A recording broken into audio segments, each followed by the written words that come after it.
Bien, entonces hoy es la primera sesión en vivo de lo que es la primera madriguera, que no es el primer módulo, porque el primer módulo es la parte de qué es el dinero o el dinero roto. Esta es la primera madriguera y lo llamo la primera madriguera porque es donde el momento en el que nos vamos a empezar a adentrar en lo que es Bitcoin.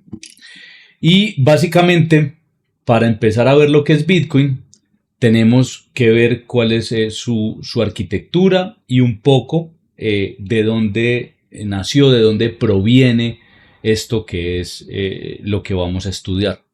Entonces, la clase de hoy es simplemente, la he titulado, de la rebeldía digital a la descentralización. El nacimiento de Bitcoin se remonta, aunque pues nace en 2009, toda digamos, el preámbulo para llegar a Bitcoin lo encontramos desde la década de los 80, con un movimiento que es el movimiento Cypherpunk. El movimiento Cypherpunk nace de la ciencia ficción, básicamente. Hay películas de ese entonces en donde habían personajes que se movían en la rama digital con una rebeldía frente a lo que son las autoridades, el gobierno en cabeza de unos pocos y la centralización de los procesos, de muchos procesos de información, procesos monetarios, procesos de toda clase. Este concepto cinematográfico, porque fue como nació de forma cinematográfica, lo adoptaron en los finales de los 80 y muy 90 temprano, pues unos personajes que comenzaron a internarse en esta nueva era o en este mundo digital que suponía la llegada del Internet a nuestras vidas. Con la llegada del Internet a nuestras vidas, algunos personajes se dieron cuenta que había un problema con el establecimiento de la Internet como medio de comunicación global y previendo que esto iba a ser un fenómeno mundial en el momento en el que nadie lo creía, se percataron que esto podría venir con unos problemas muy sensibles en cuanto a la seguridad y la privacidad. Es decir, que todo lo que se hiciera en la red en un futuro pues estaría de alguna forma centralizado, por supuesto en servidores, y que terceros tendrían acceso a esa información que tú compartías en la red.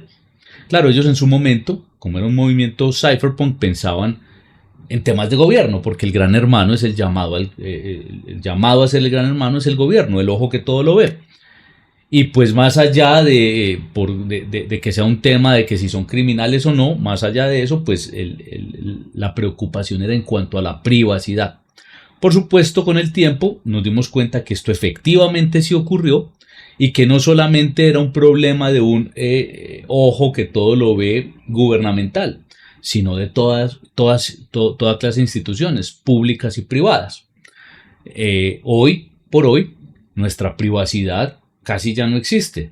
Está en manos incluso de cada compañía a la cual tú le haces un proceso de inscripción a través de su website, como Facebook, como Google, como X, como cualquier compañía a la que tú le hagas un proceso de inscripción, y tus datos a partir de ese momento ya no te pertenecen, le pertenecen a esa compañía. Cada foto que tú montes en Facebook o en una red social ya no te pertenece más, le pertenece a esa compañía.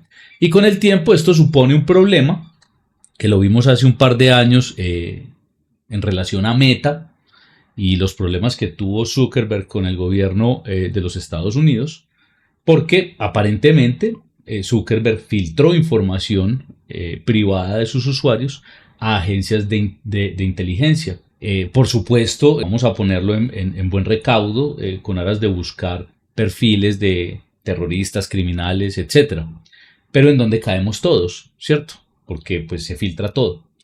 Entonces, este problema lo percibieron ellos desde hace mucho tiempo, como repito, finales 80, principios de los 90, y se crea un movimiento que se llama el Cypherpunk. Bien, el movimiento Cypherpunk en Internet inicia entonces principalmente en la década de los 90. Y con este movimiento, con el surgimiento del movimiento Cypherpunk, que combina criptografía y la ideología punk, que es la rebeldía, para defender la privacidad y la libertad individual en la naciente era digital. En ese momento estaba la era digital apenas naciendo. Ese movimiento estuvo encabezado por un grupo de criptógrafos, especialistas en criptografía. La criptografía no se resume solamente al lenguaje computacional.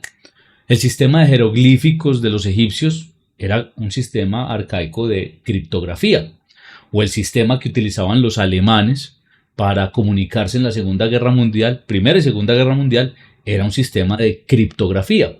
Entonces, criptógrafos hemos tenido durante toda la historia y hay algunas personas que se han especializado. Y estos cypherpunks básicamente eran un grupo de criptógrafos que a su vez aprendieron programación, lenguaje de programación.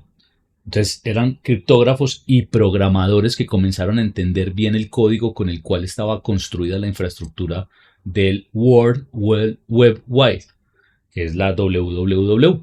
Y al mismo tiempo se volvieron activistas tecnológicos, porque lo que decían, hay un problema, una brecha en seguridad, en privacidad, y nos volvemos activistas en enseñarle a la gente cómo no caer en esto. Entonces en 1992 crearon, digamos, la primera creación importante de la criptografía, que fue una lista de correos cifrada para discutir temas relacionados con la privacidad digital, la criptografía y políticas de información. Esa lista de correo tenía la característica de estar cifrada de punta a punta. Cuando ustedes abren WhatsApp y se comunican con alguien nuevo, el WhatsApp les dice, este chat está cifrado de punta a punta. Es decir, que las únicas personas que pueden ver ese chat son pues tú y la persona con la que estás hablando. Aunque eso tiene formas de romperse hoy en día. Pero eso nace allá, en 1992. Y fueron personas como Timothy May, Eric Hughes y John Gilmour los fundadores de este movimiento y este grupo cypherpunk. El cypherpunk en Internet no es solo el reflejo cultural o un reflejo cultural, sino un movimiento activo desde los 90 que impulsó el uso de la criptografía para proteger la comunicación y la privacidad en la red. Este grupo entonces buscaba ya desde el principio lo que se llamaba la descentralización de la información. Es decir, que la información que yo compartiera en el mundo digital, que era la Internet, no pasara por un servidor centralizado como el de un gobierno, el de una institución, el de un banco, demás, sino que pasara por muchos a la vez y perdiera su rastro para que la información que yo compartiese allí no quedara en manos de nadie, ¿sí? Se diluía.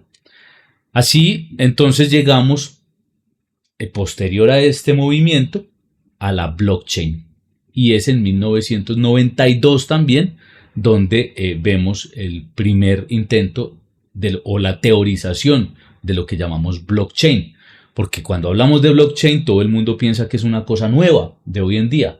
No, la blockchain ya tiene años con nosotros. Lo que pasa es que fue teorizada en el 92, pero solamente hasta el 2009 fue puesta en funcionamiento de forma exitosa. La blockchain o cadena de bloques, que así se llama en español, es simplemente un libro de contabilidad digital. No es más que eso, un libro de asientos contables digital, que está creado y nace en la red, en la web. Pero también es descentralizado y está distribuido. O sea, es decir, que ese libro contable lo tienen muchas personas al mismo tiempo, el mismo libro, una copia de cada libro.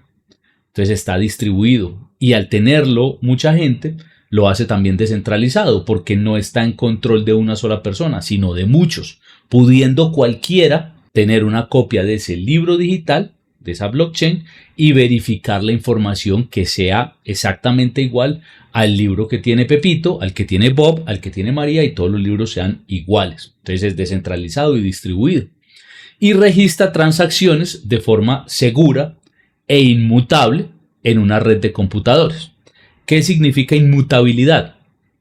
Inmutabilidad significa que una vez registradas no pueden ser borradas, eliminadas, cambiadas, modificadas, nada. Una vez están allá, quedan tatuadas en la red. Cada registro se agrupa en bloques, por eso se llama blockchain. Pero ya lo vamos a ver con un ejemplo para que lo entiendan bien. Y están enlazados mediante criptografía. En 1991, Haber y Stornetta propusieron la primer cadena de bloques criptográfica, o sea, la base de la tecnología blockchain, en 1991.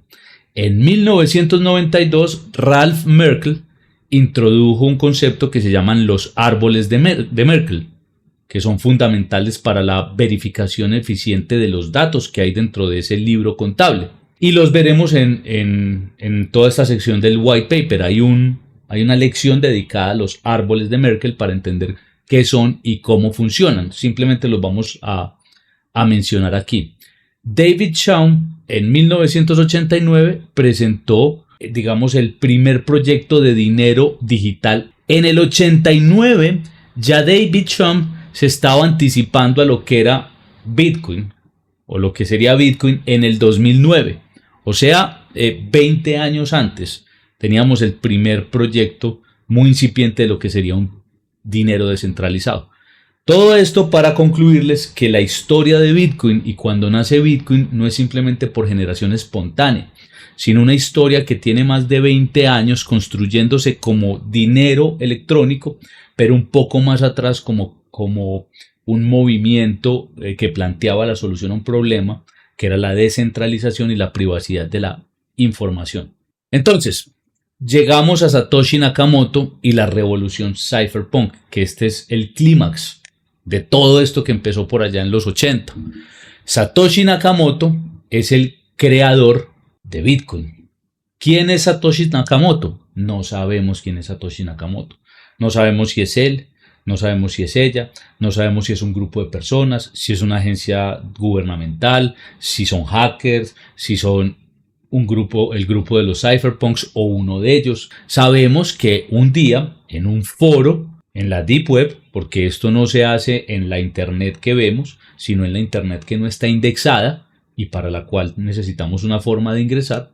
En un foro de esos de la Deep Web, un seudónimo llamado Satoshi Nakamoto le escribe un correo a uno de los cypherpunks importantes de la época, su nombre Hal Finney, y le dice: hombre, yo tengo acá un desarrollo de un dinero electrónico, de un sistema de dinero electrónico, persona a persona y descentralizado. Y lo llamó Bitcoin y le pasó un documento de 9 páginas. Ese documento es el que conocemos como el white paper, que será el que estudiaremos en esta sección, en toda esta madriguera. Cuando Hal Finney toma el documento y lo lee, ya Hal Finney había hecho parte o había utilizado proyectos anteriores a Bitcoin como eGold, oro digital, como Hashcash y como varios otros proyectos que había antes. Cuando Hal Finney toma el proyecto y lo mira, dice wow, y lo reproduce hacia los otros cypherpunks. Analicen esto y encuentran que Satoshi logró la solución a todo eso que ellos habían planteado detrás, a todo lo que habían teorizado atrás en un intento de crear un dinero digital. ¿Por qué Bitcoin triunfa donde los otros no pudieron triunfar? Y la respuesta es muy simple. Porque hoy todavía no sabemos quién es Satoshi Nakamoto. Si supiéramos quién es Satoshi Nakamoto, o si se hubiese sabido desde el principio quién era Satoshi Nakamoto, Bitcoin no hubiese triunfado, porque hubiese sucedido con lo mismo que con los anteriores. Hubiese sido cerrado por una agencia gubernamental, hubiese sido apresado su creador, hubiese sido confiscados los servidores donde reposaban, digamos, los primeros intentos de la red, porque tenían que reposar en 1 o 2 servidores. Ahora reposa en miles y miles y miles de computadores, ya no se puede confiscar, pero en ese principio sí. Satoshi se aseguró desde un principio de ser completamente anónimo, irrastreable. Y esto le dio un poder que no tenían los demás, el poder de la descentralización, porque él se hizo a un lado, dijo yo lo creé, aquí está y lo entrego y se acabó. Entonces Satoshi fusiona la tecnología y la filosofía cypherpunk y crea Bitcoin en el 2009. Y seguramente la quiebra de Lehman Brothers en el 2008 y la crisis inmobiliaria en Estados Unidos precipitó el lanzamiento de Bitcoin, precipitó ese primer bloque que él mina, ¿sí? Bitcoin fue la primera blockchain funcional En 1991 fue teorizada, pero no fue sino hasta 2009 con Satoshi y el lanzamiento de Bitcoin cuando la primer blockchain comienza a funcionar perfectamente. No hay otro registro antes de, hay otros después. Es la primer blockchain funcional y hoy es la única blockchain 100% descentralizada. No existe otra descentralizada como Bitcoin. Y vamos a irnos dando cuenta del porqué de esto. Satoshi adopta entonces y desarrolla digamos, conceptos que habían creado los cypherpunks o que habían teorizado los cypherpunks en otros proyectos de dinero digital, como Adam Back en el Hashcash, que es el consenso, y ya lo vamos a ver. La descentralización y la forma, y él suma todo ese conocimiento y todo ese recorrido que hicieron los cypherpunks hasta 2009, ese aprendizaje, lo recopila y lo pone en el white paper. Hace una arquitectura, lo une y lo pone en el white paper. Su obra al final representa una implementación práctica de los ideales cypherpunks, defendiendo la privacidad, la libertad financiera en una era que pues es digital. La preocupación de Satoshi se basaba básicamente en que necesitaba un sistema de dinero que no tuviese un tercero intermediándolo, que fuese privado, pero no anónimo, porque tiene que ser público al mismo tiempo, o sea, cualquiera puede verificarlo, porque si no, entonces podría suceder cosas por debajo de la mesa, pero que sea, no anónimo, se llama seudónimo, o sea, que la gente no tenga que necesariamente asociarse al Bitcoin que tiene. Esto se llama seudonimato. Y con esto solucionaba la privacidad, la libertad de poder gastar y hacer con tu dinero lo que quieras, sin que te estén regulando o te estén impidiendo gastar en algo, en una cosa u otra. Y por supuesto que sea descentralizado para que no tenga el control. Entonces vamos a adentrarnos en lo que es la blockchain para que lo entendamos bien. Y para hacerlo vamos a imaginar un archivo físico. Una carpeta de esas de Legis, de esas cafés como vemos en la imagen. Una carpetica. Y esa carpetica tiene, vamos a decir que tiene una capacidad de almacenar 2000 recibitos, 2000 papelitos, o sea, recibos de transacciones realizadas que yo hago en el día a día. ¿Sí? Puedo almacenar en cada archivito, en cada carpetica, puedo almacenar 2000. Ahí yo registro las transacciones que voy haciendo y que voy recibiendo pues en el día a día. Comenzamos a poner los recibos. Entonces, por ejemplo, pongo, es que le envié o le di 100.000 a María, 50.000 a Bob, me entraron 500.000 de un trabajo que hice, le envié 300.000 a Eduardo, etc. Registro 2.000, cierro la carpetica, ¿sí? Y la archivo. Una vez ese archivo se llena, pues lo llevo al archivador. Imagínate ese archivador de esta forma, vertical, en donde el archivo 1 está aquí de primero. Luego, cuando cierro ese archivo, pues abro otro y comienzo a registrar los recibitos de las transacciones que hago. Una vez lleno, lo cierro y lo pongo sobre el archivo 1. O sea, ya tengo el archivo 2. Y abro otro y luego el archivo 3, el archivo 4, el archivo 5, el archivo 6, el archivo 7, etc. Así pues continúa. Voy, digamos, construyendo mi cadena de archivos. ¿Listo? Ahora, imagina que han pasado 10 años y vas a tu archivador y ya por supuesto es bastante grande. Tienes alrededor de unas 10.000 carpetas, 10.000 archivos. Y cada carpeta de esas, por supuesto, tiene 2.000 recibos adentro. Entonces, pues ya tendrás una cantidad bastante grande de recibos registrados en tu archivador y cada uno de los archivos. Un día resulta que viene María y María se te acerca y te dice, oye, me debes 100.000. Pero tú sabes que la prueba de que le pagaste ese dinero a María, pues está en el primer archivo de tu archivador, de todo esto. Y entonces podemos, digamos, darle dos rumbos a esta situación.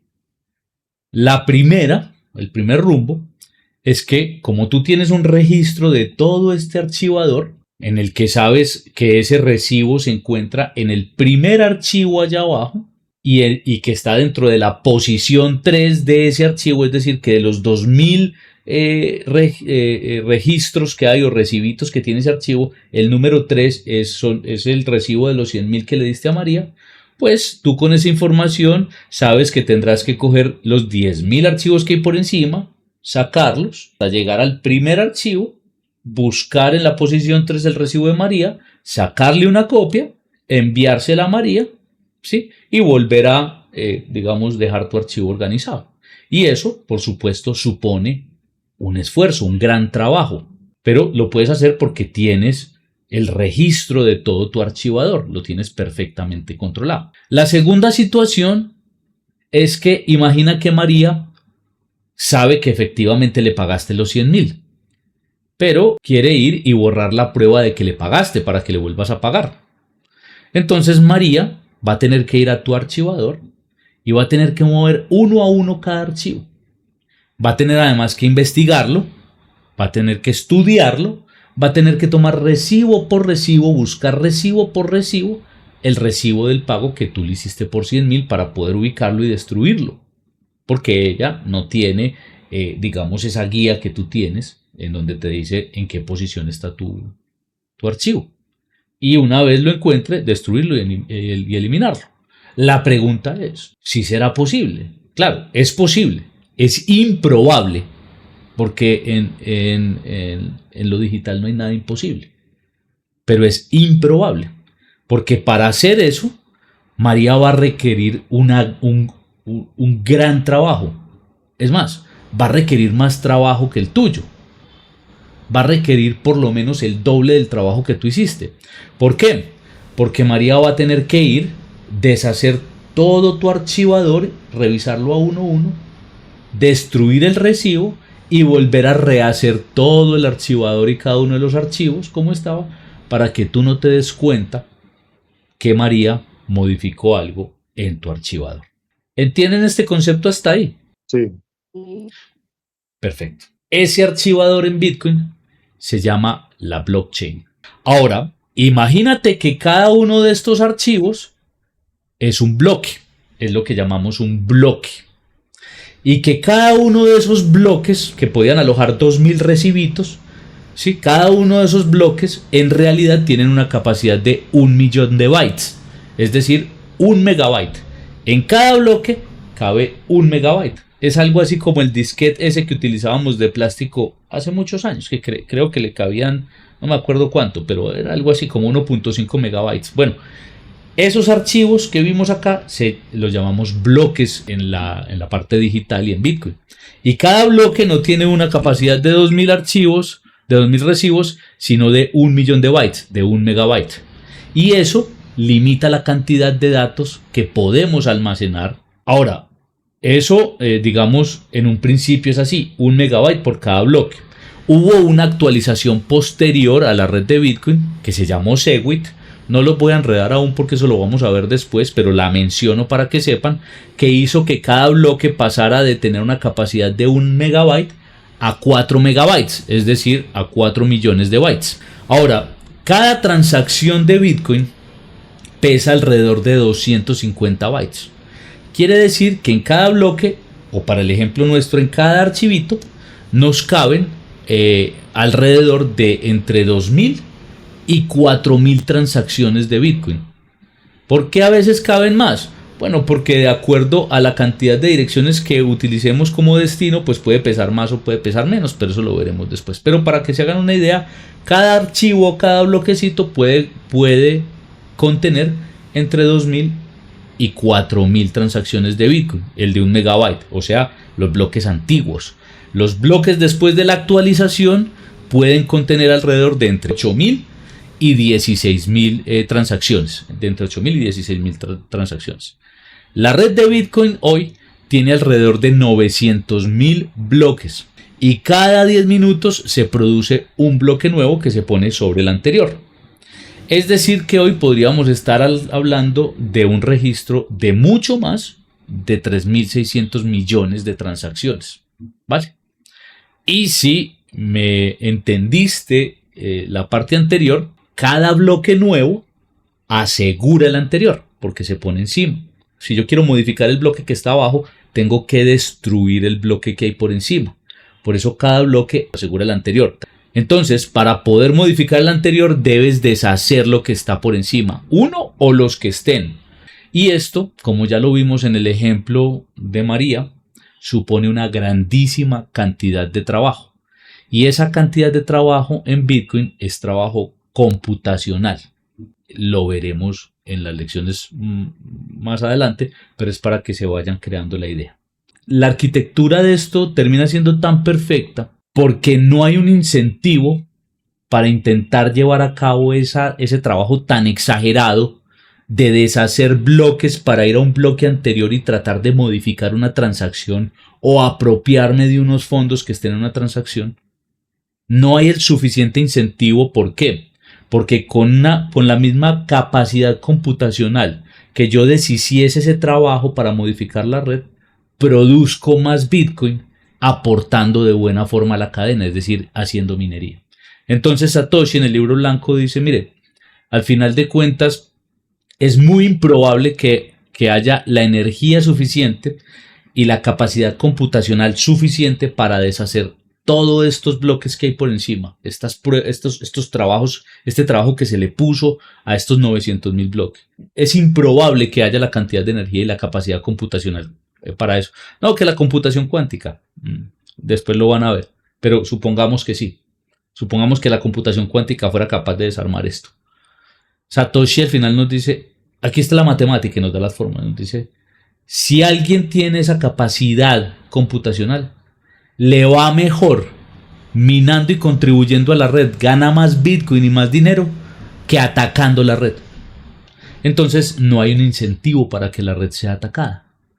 Esto es la blockchain y la blockchain es la columna vertebral de la estructura de Bitcoin. Pero su gran fortaleza es la seguridad y la descentralización. ¿Estamos claros hasta aquí o hay alguna pregunta? Juan, no, yo tengo una preguntita más es frente a la minería. Pues porque a ver, está claro que se minan bitcoins cada vez menos y cada 4 años menos, ¿cierto? Pues como que los ciclos son de 4 años. Pero a su vez también cada vez hay más transacciones de bitcoin. Entonces, mi pregunta es, pues, ¿cómo hace el sistema, pues, o la cadena para minar exactamente la cantidad de bitcoins que se tienen que minar en esos 4 años, si también la cantidad de transacciones son cada vez más exponenciales y por ende, pues, tendría que haber cada vez más organización de bloques y más minería de bitcoin, digámoslo así? Ok. Te me estás adelantando, pero lo voy a hacer rápidamente porque la Perdón. minería no, pero no importa. Pero la minería, que es ese trabajo del que estamos hablando hasta ahora, viene después. Pero básicamente para responder tu pregunta, si tú puedes ir a una página web que después se las voy a enseñar en donde tú ves los bloques en vivo, cómo se están construyendo y ves el bloquecito y las transacciones que van entrando. Depende del momento del ciclo, hay más o menos transacciones. Hoy vemos muchas, por ejemplo, porque viene cayendo y entonces hay mucho asustado vendiendo. Entonces están haciendo transacciones rápidamente. Entonces la red dice, ok, yo tengo que seguir funcionando y yo trabajo. A mí no me importa si hay transacciones o no. O sea, mi trabajo, parte de mi trabajo es validar transacciones. Si es una, es una. Si es 1.000.000, es 1.000.000. Pero mi trabajo también está en asegurar las transacciones anteriores. La transacción o las transacciones que hay en el bloque 1 de Bitcoin, con cada bloque se asegura más. O sea, después de 3 bloques encima ya es una transacción súper segura. Pero con 900.000 bloques encima es irrompible, pues, o sea, ahí no hay nada que hacer. Entonces, Bitcoin, la red nunca se detiene. Siempre tiene que estar agregando bloques, con o sin transacciones. Pasa muy esporádico, pero pasa. Ahora, esa pregunta que tú haces supuso también que algún desarrollador de software con ideas algún día dijera, es que Bitcoin tiene que tener una capacidad dentro de cada bloque mayor a 4 megas para que podamos insertar más transacciones. Y los nodos dijimos no. Bitcoin no se modifica en su estructura de bloques, porque para eso la red tiene un ajuste en el que los bloques se minan en 10 minutos, segundos más, segundos menos. Y esa velocidad hace que si tenemos, por decir algo, 4.000 transacciones, se llenó el bloque, ¿cierto? Y todavía quedan 2.000, pues se va ese y esas se integran al bloque nuevo. Entonces, claro, eso hace también a veces, Jorge, que cuando tú haces una transacción en la cadena de Bitcoin, que normalmente se puede tomar 30 segundos, 1 minuto, 2 minutos, 3 minutos, a veces se puede tomar 30 minutos o 4 horas. Porque si hay mucha congestión, hay demasiadas transacciones fluyendo, hay una cola esperando. Entonces, a veces puede suceder que esa congestión de red ocasione este tipo de cosas, pero siempre van a incluir y se van a minar. Y eso genera también una diferencia en los pagos de tasa de minería, pero eso es tema de otro en vivo. Listo. No los quiero enredar, pero la red está diseñada para que todas ese tipo de cosas como la que tú acabas de comentar, ella se autonivela. Supone un costo más alto de fees por minería y supone a veces tiempos de espera un poco más largos, pero se regula. Listo. ¿Alguna pregunta sobre la Listo. blockchain? Que me interesa mucho Yo que tengo una todos tengan... pregunta, Juan. Correcto, Jorge. Con respecto bueno, lo que está explicando es que es una operación pues, que se asegura mucho y da confiabilidad de que se realice la operación y no quede con los satoshis pues guardados, ¿cierto? Existen Sí. aplicaciones, pues no sé, X cantidad de aplicaciones para poder hacer la compra, pero por ejemplo uno mira comentarios en las aplicaciones que dicen, no, se me perdieron los satoshis, no sé qué pasó, ¿sí me entendés? Comentarios que uno hace cuestionarse, y entonces uno dice, bueno, ¿qué realmente pasó o cuál fue el error que pudo haber cometido esa persona para que realmente posteriormente se vaya desapareciendo esos satoshis que haya comprado? ¿Sí me hago Ok. entender? Sí, claro. Y en caso tal, perdón, que si desaparezcan, hay forma de volver a recuperar información, como dices que la señora que hizo la compra y después dice que se les aparecieron y toca buscarlos, si hay forma de buscarlos nuevamente o ya se pierde realmente esa información. Ok. Primero, no pasa.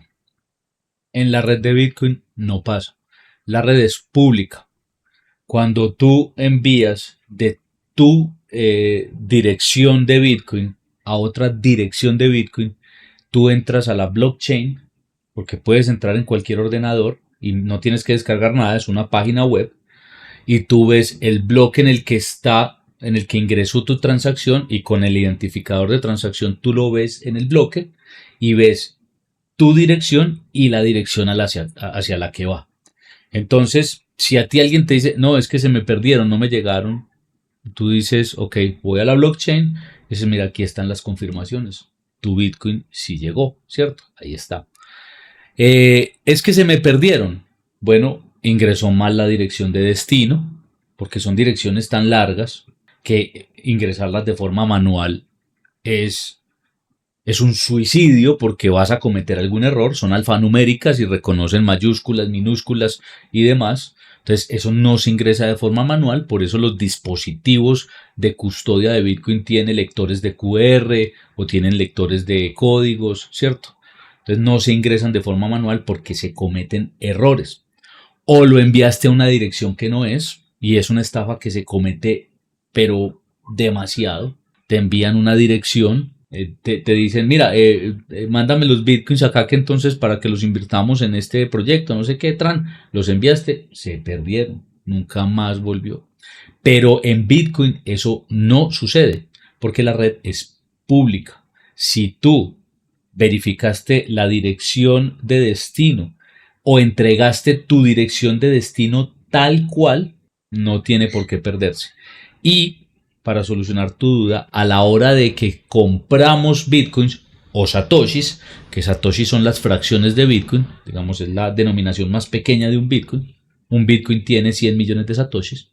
Cuando compramos bitcoins o satoshis, lo hacemos, lo vamos a ver en la unidad siguiente, en la siguiente madriguera, lo hacemos a través de un sistema que es que me meto ya en cosas más adelantadas, pero que es de multifirmas, en donde hay una entidad, una tercera entidad que verifica que efectivamente tú le entregues el dinero a quien te está vendiendo los satoshis y que se asegura que esos satoshis que están bloqueados al momento de hacer la transacción vayan a tu cuenta sin que haya riesgo de que se pierdan. Si lo haces en un sitio de confianza, pues yo jamás en 7 años que llevo comprando, que he comprado Bitcoin, he perdido un Bitcoin así. Los he perdido de otra forma, porque pues al principio era un completo ignorante en esto y como muchos me dieron en la cabeza. Pero jamás he perdido un solo centavo comprando satoshis. Entonces hay unas formas en las que se compra seguro Bitcoin en unos sitios especializados para eso. Eso no se va comprando, es que mira, salió este nuevo exchange, mira, para que comprar Bitcoin. No, eso no se hace. Yo me he tomado el trabajo de verificar muchos, hay que hacer investigación, porque una vez tú tienes Bitcoin en cabeza propia, la responsabilidad financiera de tus fondos es tuya. No hay nadie a quien le puedas decir, venga, es que se me perdieron, ¿cómo hacemos? Porque ese es el precio de la privacidad, ese es el precio de la descentralización, ese es el precio de que tu dinero esté solamente bajo tu custodia y nadie le pueda poner los dedos encima. Entonces, no, en Bitcoin no sucede que yo haga una transacción y en el camino por alguna razón se desvíe y se vaya para otra parte. No pasa, eso no pasa, ¿vale? Te puedo decir con toda certeza que no pasa porque para eso está el trabajo de los nodos. Dime, Claudia. Qué pena pues la pregunta porque yo nunca he visto ni he hecho ninguna transacción, pero los satoshis tienen numeración o alguna forma de identificarla o son genéricos. Eso es una buena pregunta, es una muy buena pregunta, porque, y también me estoy adelantando, pero Bitcoin o los satoshis como tal no existen. Y y la respuesta está en lo que acabamos de ver, que es esto. La blockchain es un libro de asientos contables. Entonces lo que existe es el registro de la propiedad de algo en el mundo digital. Y ese algo se llama Bitcoin. Pero no existe una moneda o un dibujito o una gráfica de moneda, ¿cierto? Que se transfiera de un lugar a otro. Y ahí les voy a tumbar lo primero que incluso yo cuando les pongo ese primer video en el que el video que dice qué es Bitcoin, les digo, la red es aquello por medio de lo cual viaja Bitcoin. Ok, es la forma fácil de que me lo entiendan las personas que llegan nuevas a este mundo. Pero con esa pregunta que acabas de hacer, me acabas de ahorrar, irme allá. Y es Bitcoin, háganse de cuenta que no existe. Existe el registro de la propiedad de algo. Entonces, ¿sí? En ese bloque, una transacción, yo tengo un Bitcoin y tú, Claudia, me quieres comprar ese Bitcoin. Entonces dice, yo te voy a comprar ese Bitcoin. Vale, perfecto, me vas a comprar ese Bitcoin. Vamos a dejar de lado que si yo me vuelo o no me vuelo, tú me entregas el dinero que corresponde a ese Bitcoin. Entonces, ¿yo qué hago? Aparentemente yo te transfiero de mi billetera a tu billetera un Bitcoin. Para cualquier cristiano que camina por el mundo sin saber qué es Bitcoin, lo que hicimos fue enviar de mi aplicación de billetera a tu aplicación de billetera una cosa que se llama digital, que se llama Bitcoin. Pero no, eso no sucede. Lo que hacemos es que ese Bitcoin que está en mi dirección está hace 2000 bloques registrado. O sea, hace 2000 bloques yo lo tengo allá. Entonces la red, a través de los nodos, llegan y yo digo, ok, voy a traer esta transacción que está hace 2000 bloques, en donde figura que este Bitcoin es mío. Voy a firmar esa transacción con mi clave privada y le voy a agregar la clave pública de Claudia, ¿sí?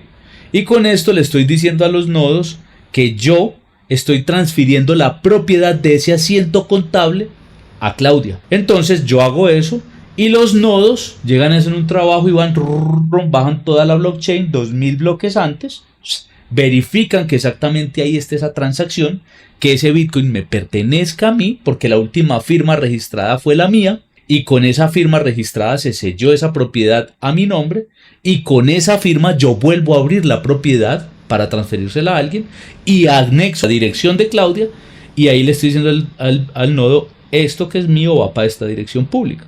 Y el nodo dice, ok, todo está correcto, perfecto, crea una nueva transacción, la pone en el bloque que sigue y registra esa propiedad de ese Bitcoin a nombre de Claudia. Entonces ya no está 2000 bloques abajo. Claro que está 2000 bloques abajo. La transacción no se puede mover, es inmutable. Allá figura que ese Bitcoin es mío 2000 bloques abajo. Pero en el bloque de hoy figura que esa transacción que estaba 2000 bloques abajo ya tuvo un cambio en el registro de la propiedad. Ya no los tiene Juan, porque Juan se los transfirió a Claudia o se cambió el registro de la propiedad a Claudia. ¿Me entiendes ahí? Sí, entonces viene a ser como una transacción económica con una firma digital que lo respalda. Exactamente. Bitcoin son datos. Ujú. Lo que estás haciendo es agregar datos. Lo que estás haciendo es que una moneda, digamos, lo podemos llamar moneda, que se llama UTSO, pero lo verán más adelante, una moneda, lo que hace es tener una cadena inmensa de datos. Y esos datos dice que Pepito firmó y agregó la dirección pública de fulanita. Luego fulanita firmó y agregó la dirección pública de Juan. Luego Juan firmó y agregó la dirección pública de Claudia. Y entonces todo eso dice que hoy la propiedad es de Claudia. Está registrada a nombre de Claudia. Cuando Claudia firme y agregue la dirección pública de Jorge, entonces la blockchain y los nodos dirán es que la propiedad la tiene efectivamente Jorge. Cuando Jorge firme y agregue la dirección pública de José, entonces los nodos dirán la propiedad reposa sobre José o sobre esta dirección. ¿Me entiendes? Sí, me queda claro. Juan, qué pena, yo lo entiendo como si lo valioso en Bitcoin fuera la información y precisamente la seguridad de esa información, pues que es muy difícil como alterar o hackear, digámoslo así, la seguridad de la información. Entonces, básicamente lo que estás comprando cuando compras un Bitcoin es un bit de información que en últimas pues como que te pertenece o que ya demostraste que es de tu propiedad a través de validar las transacciones de ahí para atrás, pues. Lo que estás comprando cuando compras Bitcoin efectivamente es que le das un dinero a alguien para que te transfiera la propiedad de un dato que está en una cadena a tu dirección, a nombre tuyo. Pero básicamente son datos dentro de una cadena, datos digitales. Lo que pasa es que son inviolables, que ya lo vamos a ver. Voy a continuar acá y me van haciendo más preguntas. Listo. Les dije, la blockchain es la columna vertebral de Bitcoin. Sin blockchain, Bitcoin no existiría.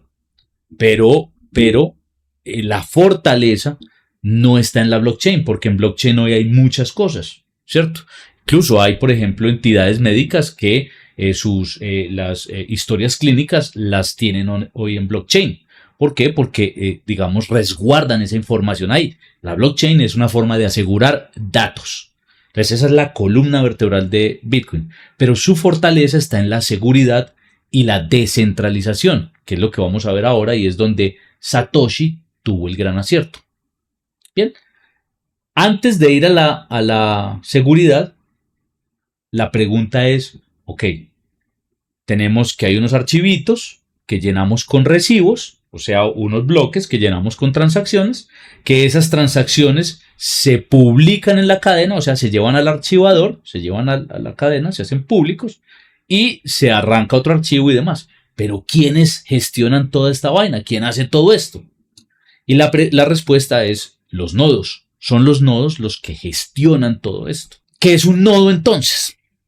Un nodo en la blockchain de Bitcoin es simplemente una computadora, un ordenador conectada a la red que guarda una copia completa del historial de la blockchain. Es decir, guarda una copia entera del libro contable.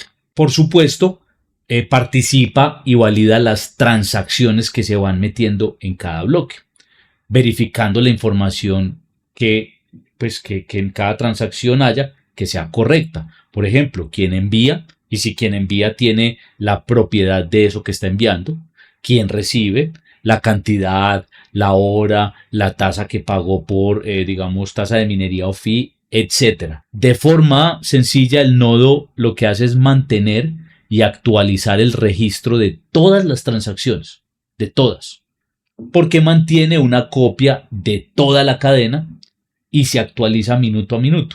¿Qué quiere decir esto? Sí, que estamos conectados 24 horas al día, 7 días a la semana a la red.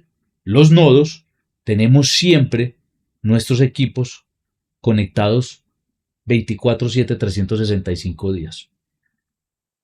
Y si vamos a, digamos, a la parte romántica del cuento, ser un nodo no te da dinero, ser un nodo te cuesta dinero, porque tienes que pagar energía y tienes que pagar la factura de internet. En mi caso tengo 3 nodos. Entonces le preguntan a uno, ¿pero por qué entonces abrís un nodo? Y la respuesta, me lo preguntaba ayer alguien en Twitter, y la respuesta, la mía fue, primero porque eso me permite verificar a mí mis transacciones, mis billeteras, mis direcciones están vinculadas a mi nodo. Nadie me dice cuánto tengo, de a dónde vengo, no. Mi nodo verifica en qué bloque están, cómo están, cuál fue el último propietario, todo. Yo verifico todo, ¿sí? Entonces eso a mí me da seguridad. No tengo que confiar en nadie más. Y por supuesto, y aquí hay una cosa que es, digamos, ética o moral dentro de Bitcoin, es que contribuyo a la descentralización de la red. Cuantos más nodos haya, más descentralizada es la red de Bitcoin. Entonces el nodo verifica que las nuevas transacciones sean válidas antes de agregarlas. ¿A dónde? Al bloque. Al bloque no se puede ir una transacción con un dato que no esté bien.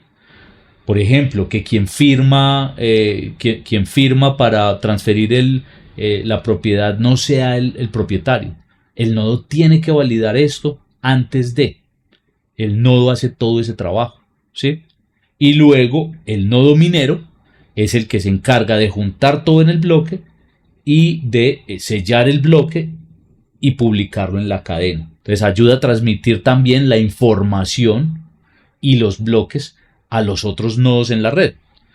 Es decir, mi nodo, está conectado con más nodos que se conectan a mi nodo pidiéndome, venga, hágame un favor, envíeme la copia de la blockchain de Bitcoin, porque pues yo necesito validar que sí tengamos la misma copia. Entonces mi nodo está constantemente enviándole esa copia a otros y otros me están enviando constantemente esa copia a mí. Todos estamos compartiendo la copia.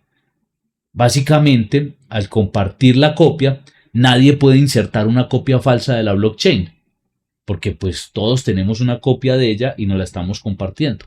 Entonces un nodo, en resumen, es una computadora que ayuda a mantener, proteger y sincronizar la blockchain, asegurándose de que todos los participantes usen la misma versión del registro digital, que no vayan a usar una versión diferente, una copia burda o falsa del registro de propiedad digital que es la blockchain.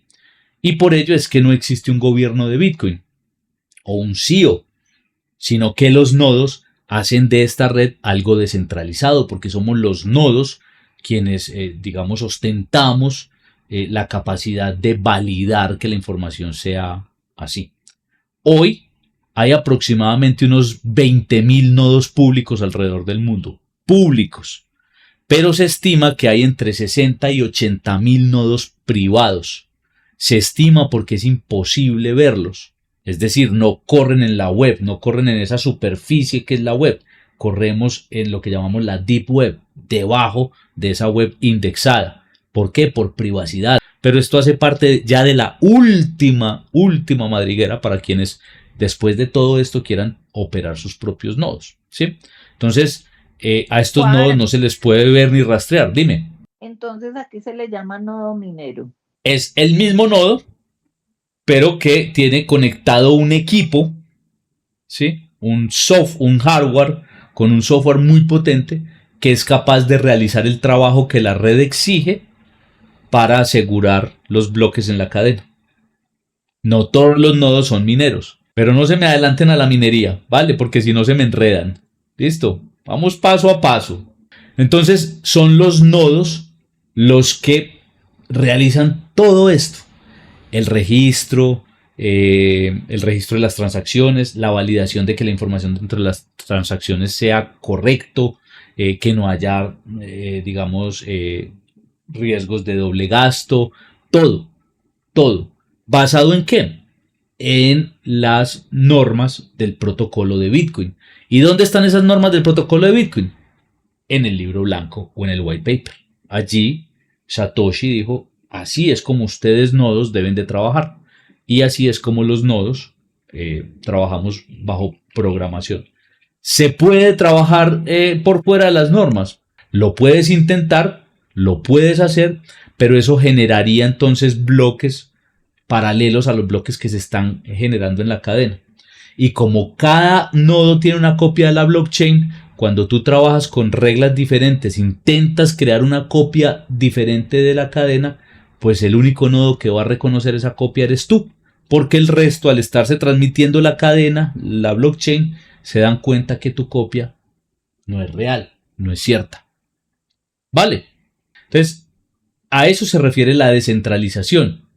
Pero por otro lado tenemos la seguridad. Ya vimos la blockchain como columna vertebral, la descentralización a través de los nodos y nos queda la seguridad. La seguridad en la blockchain de Bitcoin se basa en dos pilares fundamentales. Esos dos pilares fundamentales son la criptografía por un lado y el consenso. Entonces, por un lado, la criptografía garantiza que cada transacción sea única, sea legítima y que no pueda ser alterada una vez registrada. O sea, la asegura. Y hay criptografía y hasheo, funciones de hash. Todos los bloques están enlazados entre sí mediante una cosa que se llaman funciones de hash criptográficas. Esto suena chino, pero en las próximas 3 lecciones les va a sonar, van a ver que es súper fácil de entender, porque ahí se los voy a explicar.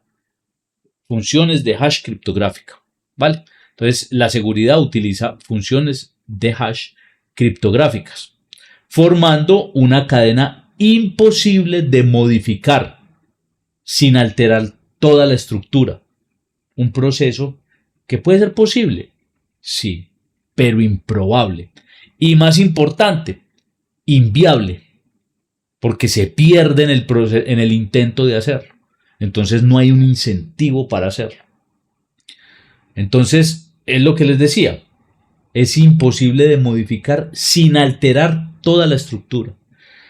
A ver, si por ejemplo yo le envío una transacción a Claudia esta mañana, ¿sí? A las 7 de la mañana, y en este momento han pasado 7 horas y 42 minutos, y sabemos que un bloque se mina cada 10 minutos, ¿cierto? Entonces, 7 horas, digamos, ha pasado 7 horas, por 60 son 420 minutos. Dividido 10 quiere decir que esa transacción que yo le envié a Claudia a las 7 de la mañana ya tiene 42 bloques por encima. Ya está enterrada en 42 bloques. Yo digo, pues pucha, me equivoqué.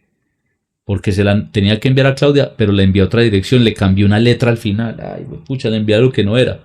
Entonces, no, yo necesito cambiar eso para poder que le llegue a Claudia, para yo no perder el Bitcoin. Así, maestro, pues vas a tener que rehacer la prueba de trabajo de 42 bloques que hay encima.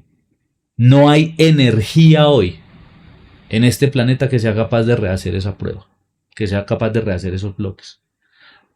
Porque no hay una capacidad computacional que sea capaz de hacerlo. Y para poder calcular, hacer todos los cálculos matemáticos que supone rehacer todos esos bloques, deshacerlos primero, cambiar la transacción y volverlos a rehacer, necesitamos ahí sí computación cuántica, pero mega avanzada. Y no existe energía en este planeta que pueda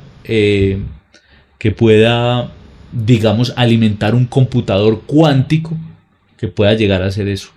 Les voy a dejar ahorita en el chat un videito de, se llama SHA-256, y ahí les dice más o menos qué energía necesitaríamos para deshacer eso. No sé si ustedes han escuchado mencionar el concepto de la esfera de Dyson. La esfera de Dyson es una teoría, porque esto es física teórica, en la que dicen que una sociedad avanzada, mucho más avanzada que nosotros, podría rodear el Sol, su Sol, podría, digamos, meterlo en una coraza para aprovechar la energía, digamos, generar energía sostenible para su planeta. Bueno, ni siquiera rodeando nuestro Sol con una esfera de Dyson, calculando la energía que podríamos apropiar de ahí, podríamos alimentar un computador cuántico que fuera capaz de romper la función del SHA-256, que es la función de hash criptográfica que utiliza Bitcoin. Pero no nos adelantemos hasta allá, simplemente es para que se den cuenta que una vez yo hice una transacción a las 7 de la mañana, me equivoqué en una letra y a las 7 de la noche me doy cuenta, han pasado 42 bloques, esa transacción está enterrada y segura ya. No hay forma de que yo pueda deshacer todo eso para cambiar el destino de esa transacción. No existe. Y eso hace a Bitcoin supremamente seguro, pero si no lo estudias, supremamente peligroso si no sabes lo que estás haciendo. Y por otro lado, tenemos el consenso. Cuando hablamos de seguridad, entonces hablamos de criptografía primero y de consenso por el otro lado. Y el consenso consiste en el trabajo colaborativo que realizan esas miles de computadoras distribuidas por todo el mundo, conocida como los nodos mineros. El consenso solamente lo realizan los nodos mineros. La validación, ¿cierto? La validación, la verificación de lo que se incluye en la transacción lo hacen los nodos. Pero el consenso, que es el trabajo que se aporta para publicar un nodo en la red, lo hacen los trabajos mineros. Y en Bitcoin ese consenso se llama la prueba de trabajo. Sus iniciales son POW, por Proof of Work. ¿Ok? Un nodo puede ser minero o no, como te lo dije ahorita, Claudio. Esos nodos mineros lo que deben hacer es resolver complejísimos acertijos matemáticos para tener el derecho de añadir un bloque de transacciones a la blockchain. Es decir, que antes de que un bloque sea archivado, la red debe ponerse de acuerdo de manera automática y descentralizada sobre cuáles son las transacciones válidas. Entonces, ¿qué hace un nodo? Un nodo hace millones de cálculos por segundo buscando la respuesta a ese acertijo que le permite bloquear el bloque y publicarlo en la cadena. Y cuando un nodo encuentra esa solución, publica el bloque en la cadena, y en contraprestación todos los costos de red que pagaron las personas que hicieron las transacciones se le entregan al nodo, y además la emisión de nuevo Bitcoin, que en este caso es 3.125 por bloque, también se lo entregan al nodo. Es el incentivo. Por eso es que hay más incentivo en construir la cadena que en deshacer la cadena, porque quien tenga una capacidad computacional enorme, pues casi que podría minar todos los bloques cada 10 minutos, y eso da mucho más y supone menos esfuerzo que tratar de atacar la cadena. Esta parte, que es la minería, la vamos a ver a fondo en la lección de minería. Con esto entonces vamos a este grafiquito que para mí es lo más importante que hay que entender una vez comenzamos en Bitcoin. Este gráfico no es mío. Este gráfico, pues, digamos, se construye a partir de esa literatura de Andreas Antonopoulos en su libro Mastering Bitcoin. Y lo traigo porque es la construcción, o se lo vi a un bitcoiner español, para mí uno de los más grandes, que después les daré su referencia para que lo sigan. Bueno, y digamos que lo extraje de él y algunas cosas mías. Entonces, Bitcoin, para que concluyamos, vamos a identificar Bitcoin de dos formas. Tenemos a Bitcoin con B minúscula y tenemos a Bitcoin con B mayúscula. Yo al de B mayúscula incluso lo llamo BTC. Pero Bitcoin con B minúscula y Bitcoin con B mayúscula. Bitcoin con B minúscula es la red. Ojo, no es la blockchain, esto está malo acá. Es la red. Que ya sabemos que la blockchain es la columna vertebral. Pero la columna vertebral no existe si no está la red. ¿Y qué es la red? Pues toda esa cantidad de computadoras conectadas consensuándose entre ellos, compartiéndose la información, ¿sí? Entonces Bitcoin con B minúscula es la red. Y esa red es descentralizada. Nada ni nadie la controla, es ingobernable. Lo segundo es inmutable. Es decir, asentado el registro no se puede cambiar jamás. Y ya entienden ustedes por qué es inmutable. Lo tercero es transparente. Cualquiera de ustedes puede entrar a esas tres, páginas y puede verificar lo que está sucediendo en tiempo real en la blockchain. Qué transacciones están ingresando, qué bloques se está minando, cómo se está construyendo, cuánto tiene incluido de fees. Es segura porque utiliza criptografía avanzada que se basa en un algoritmo que es el SHA-256 para asegurar la integridad de los bloques. Es seudónimo o confiere seudonimato porque aunque las direcciones de Bitcoin son públicas y se pueden auditar en cada momento, no necesariamente tienes que ligar tu dirección a tu identidad, a tu DNI, a tu cédula de ciudadanía, a tu como se llame, a tu pasaporte, lo que sea. Y es resistente a la censura, porque no hay nada ni nadie que pueda bloquearla, que la pueda detener o que la pueda modificar, que pueda modificar sus registros o en sus reglas internas. China ha baneado, ha expulsado a Bitcoin. Hoy es ilegal Bitcoin en China. Bueno, pues gran parte de los mineros hoy tenemos una gran parte en China. Y gran parte de los adoptantes de Bitcoin son chinos. Entonces, ¿qué prohibimos? No pudimos prohibir nada. Ese es Bitcoin con B pequeña, la red. Y luego tenemos Bitcoin con B grande, que es el token, el asset, la cosa, la moneda. Y ese Bitcoin con B grande es un activo que es finito. ¿Solo existen 21 millones? No, hoy existen 19.900.000 Bitcoin. Pero sabemos que existirán 21 millones. ¿Pueden existir 21 millones? No. La única forma es que todos los nodos nos pongamos en consenso y aceptemos incrementar el supply. ¿Qué incentivo hay para eso? ¿Qué nodo estaría de acuerdo en que diluyan su capital? Pues es imposible. Si ya ponerlos de acuerdo para una modificación menor en Bitcoin es muy difícil, pues ponerlos de acuerdo en que se diluyan es prácticamente imposible. Es posible, pero es inviable y es improbable, ¿vale? Es escaso porque, como decía Jorge ahorita, cada vez se minan menos Bitcoin gracias al ajuste de la emisión. Ese ajuste no es que se dé cada 4 años, Jorge. Ese ajuste se da cada vez que se agregan 210.000 bloques a la cadena. Y si estamos diciendo que un bloque se tarda 10 minutos en agregarse a la cadena, más o menos, si tú multiplicas 210.000 bloques por 10 minutos, te da aproximadamente 4 años. Días más, días menos, o semanas más, semanas menos, ¿vale? Entonces, digamos, coincide con eso, pero son cada 210.000 bloques que se ajusta la emisión, lo que hace que el token Bitcoin con B larga sea un token deflacionario, ¿sí? Porque cada vez hay menos emisión y sabemos que un día, concretamente en el año 2140, no habrá más Bitcoin que se pueda emitir.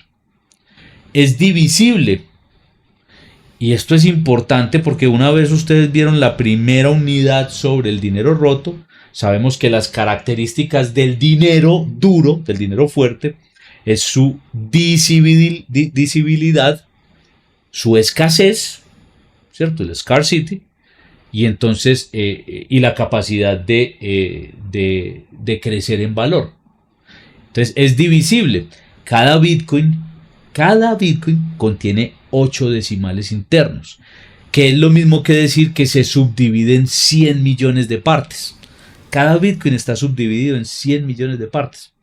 Y cada parte en la que se subdivide cada Bitcoin se llaman satoshis o sats. Ay, entonces yo tengo que comprar un Bitcoin completo. No, puedes comprar sats, satoshis. Ah, es que mira, hoy compré 0.00001 Bitcoin. No, compraste 100.000 satoshis. Estas son dos formas de decirlo. Y es deflacionario. ¿Vale? Porque pues sus primeras dos características lo hacen deflacionario, el que es finito y el que es escaso. Y tiene esa primera de que es finita, tiene una diferencia con respecto al mayor activo fuerte que hoy existe, que es el oro. Porque el oro efectivamente también es finito. La diferencia es que no sabemos qué tan finito o cuándo se va a acabar. Con Bitcoin sabemos qué tan finito y cuándo se va a acabar. Y la otra diferencia es que si hoy encuentran una mina de oro, pues será menos, o sea, seguirá siendo finito, pero se alargará más ese momento en el que se acabe. Con Bitcoin no se pueden encontrar minas adicionales. ¿Dudas hasta aquí? Otto, vamos bien, vamos bien. No, Listo. Juan, muy interesante. Perfecto. Entonces déjenme porque yo les quiero compartir, para cerrar, qué es un nodo. Esto es un nodo. Esto que están viendo ustedes en pantalla es el nodo de Bitcoin, se llama el Bitcoin Core. Este Bitcoin Core se descarga en una página que se llama bitcoin.org. Él descarga toda la blockchain, o sea, en el computador. Este nodo yo no lo tengo aquí en mi computador, está remoto, yo lo opero remoto, esto está en otro lugar. Ese computador en el que está este nodo tiene toda la copia de la blockchain, que actualmente pesa alrededor de 600, 700 gigas y que cada día crece más. Y lo que hace este nodo es compartir con otros nodos. Entonces yo les puedo mostrar aquí, por ejemplo, otros nodos que se conectan a mi nodo. Todos estos son nodos que en este momento están conectados. Están operando en una red que se llama Onion, que es la red de la Deep Web, en la que operamos de forma muy privada. Y solamente recibo, digamos, mi nodo recibe nodos que estén en esa misma red. Entonces aquí podemos decir que hay en este momento 15 nodos conectados a mi red. 10 de salida y 5 de entrada.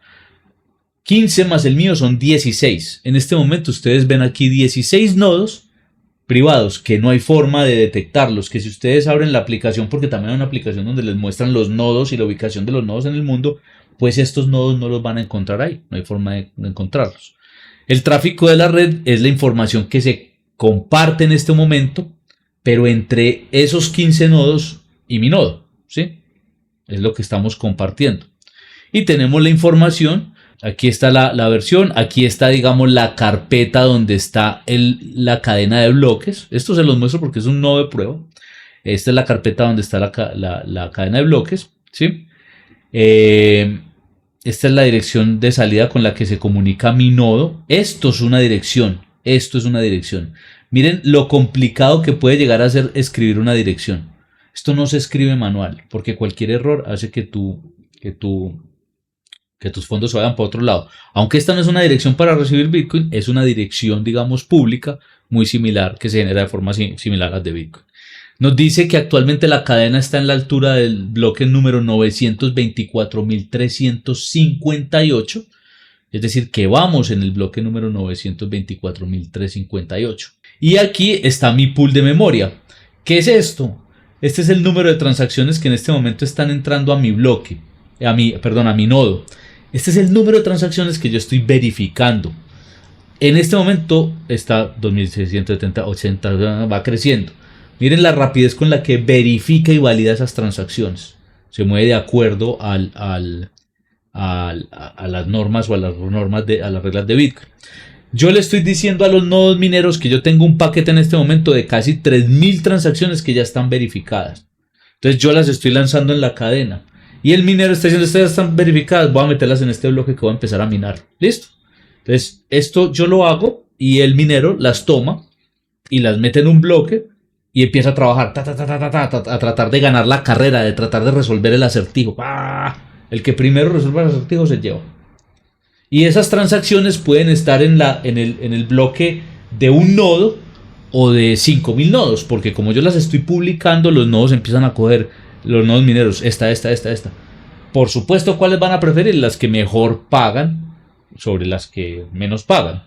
Pero normalmente la tasa de Bitcoin es muy pareja, salvo que haya congestión en la red. Es que hay unos que se descaran y le ponen un mínimo. O sea, si vos para transferir $1.000.000 en Bitcoin te gastas, hoy por ejemplo te puedes gastar 40 centavos de dólar, hay unos que incluso le ponen a eso 10 centavos de dólar, entonces claro, el nuevo minero dice, no, pero maestro, o sea, sí se la incluyo, pero voy a incluir primero todas las que tengo con mejor tasa, y cuando ya tengo el bloque bien construido, empiezo a meterlas de menos tasa. ¿Listo?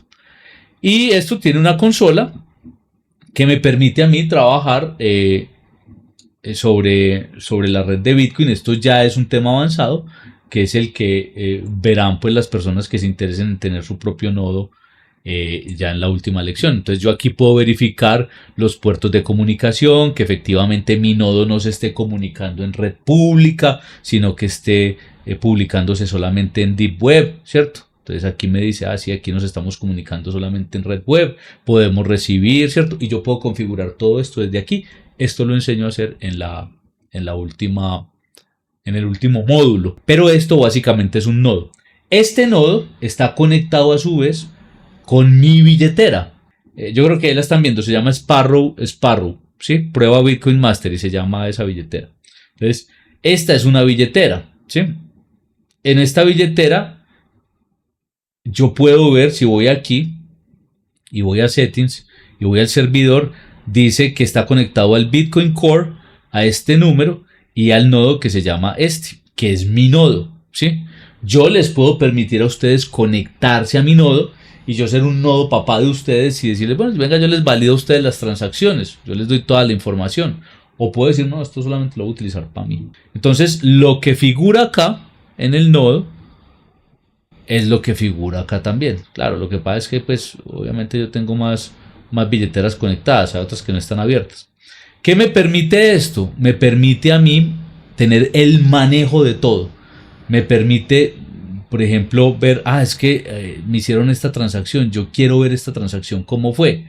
Entonces dice, bueno, ok, esa transacción viene de esta dirección. O sea, esta dirección genera una transacción y le envió Bitcoin a todas estas direcciones, dentro de las cuales está la suya, que es esta, ¿sí? Entonces dice, mire, esto es así, sale de esta dirección, se genera la transacción y envió, mire, todas estas transacciones, todas estas, ¿sí? Y a 19 más.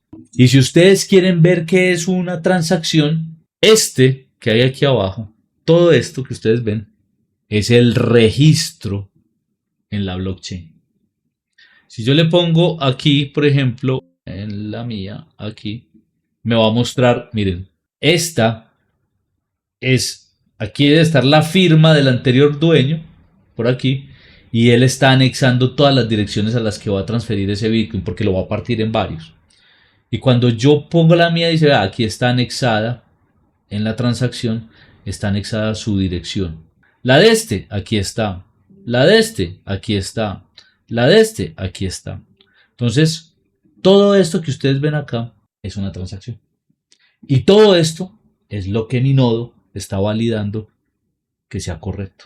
Juan, una preguntita ahí frente al tema de las billeteras y la autocustodia que mencionabas, que uno podría tener como autocustodia inclusive en una billetera fría. En alguna clase creo que lo mencionaste, pero mi pregunta es si quiero sacar esos satoshis pues, del sistema financiero de la DIAN y demás, o sea, hacerlos exentos de impuestos, por así decirlo, ¿sería suficiente con una billetera fría o tendría que sí o sí tener un nodo? Esa es una duda que siempre he tenido con respecto a las últimas clases. No necesitas tener un nodo. Para tener Bitcoin, no necesitan tener un nodo. Eso no se hace desde un nodo, no. A ver, digamos, el éxito de sacar del rastro o de, digamos, eliminar o confundir el rastro de la propiedad se hace desde la compra. Si tú estás comprando en Binance, esos no los vas a poder sacar. Hay una forma. Y en Sparrow Wallet, vamos a ver si lo tengo acá, se llama Whirlpool. El nombre es chistoso, pero así se llama. Y se llama Whirlpool, pues ustedes ya saben, se imaginarán por qué. Lavadora. Exacto. ¿Qué es lo que hace el Whirlpool? Hace unas mezclas con Utsos, pero eso no lo van a entender hasta que no vean la lección de Utsos. Y yo después se los voy a explicar porque también va ahí. Y lo que hacen es confundir el rastro. Entonces uno hace una serie de transacciones de unas direcciones a otra, lo saca de la cadena, lo vuelve a meter a la cadena. Eso tiene un costo porque hay que pagar fees de minería cada vez que lo haces, pero logras, digamos, disipar el rastro de ese Bitcoin cuando lo has comprado en un exchange centralizado como Binance, o sea, con KYC, con KYC. Pero la forma ideal es que si tú desde el principio quieres tener tus Bitcoin privados, hay que comprarlos sin KYC, sin KYC. Y en la madriguera siguiente, eso es lo que llamo la píldora azul o la píldora naranja.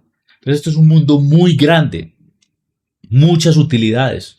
La primera de ellas es exponerse, comprar el activo, atesorarlo, pasarlo a un almacenamiento, a una custodia que hay que aprender a hacerla y ganar con su valorización, que pues siempre es positiva.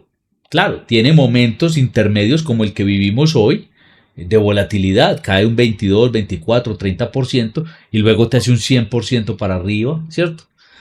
Pero la curva siempre es así. En promedio hoy, históricamente, Bitcoin se ha valorizado, se revaloriza más del 70% anual. Pues es que, ¿qué otra cosa da más del 70% anual? La gente dice, no, es que voy a abrir mi propia compañía. Yo soy empresario, aquí vemos varios empresarios. Yo digo, ¿y para qué? ¿Qué compañía es capaz de representarle a uno el 70% anual libre?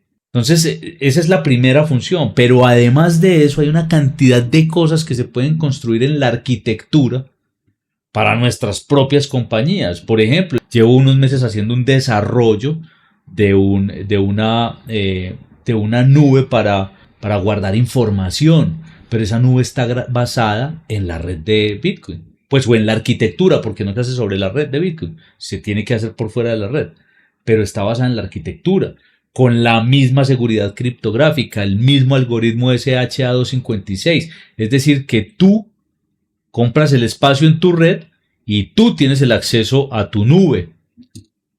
Y entonces tú guardas ahí, por ejemplo, tú pones en esa nube a trabajar tu empresa. Toda la información está en esa nube. ¿Cuándo te hackean? Porque uno de los grandes problemas que tienen las empresas hoy es el secuestro de los datos. Los hackers hoy por hoy secuestran los datos de las empresas y piden rescates. Ok, eso lo solucionamos cuando nos pasamos a un sistema con una criptografía lo suficientemente fuerte que le permita a esas empresas que su información no esté en un servidor físico, sino en un servidor virtual en una nube que esté asegurada con criptografía avanzada como la de Bitcoin y que esté apegado a la red de Bitcoin. Para eso utilizamos Utsos y demás. Entonces tiene unas funciones grandísimas, pero eso lo van a ir conociendo poquito. Por eso es tan importante esta unidad que están viendo, porque esto les va a abrir el mundo a que Bitcoin no es solamente comprar y guardar, aunque eso es lo más importante hoy si tú quieres salvar tu dinero y sacarlo, digamos, tu capital, para que no esté expuesto a la inflación, a ese impuesto que es el más regresivo de todos y que se genera porque, como vimos en la lección anterior y en la unidad anterior, el dinero está roto.